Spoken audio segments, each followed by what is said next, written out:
बारक्या मुलांना संस्कारच नाही राहिले हो. आता पुरुष मंडळींना यांचं महिला मंडळ तुम्ही संस्कार घडवण्याचं काम हे महिला मंडळ करे. आणि आता पुरुष ही चित्र झाले. एक पोरग जांभवाडीमध्ये जांब चोरायला गेलं आणि तिथल्या हवालदारनं पकडलं. जांभवाडीमधून जांब चोरतो का, चल घरी, तुझ्या बापालाच सांगतो. तो म्हणला सर माझे पप्पा तुम्हाला घरी गेल्यावर सापडणारच नाही का, ते बघा वरच्या फांदीवर. म्हणजे बापाला संस्कार नाही, मुलाला संस्कार असतील का.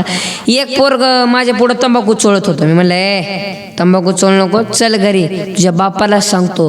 तो म्हणला महाराज मी माझ्या बापाला भीत नाही, तुम्हाला भीतो का. हा आणि तेवढ्यात त्याचा बापाला त्यांनी तंबाखू असं मागं लपवला.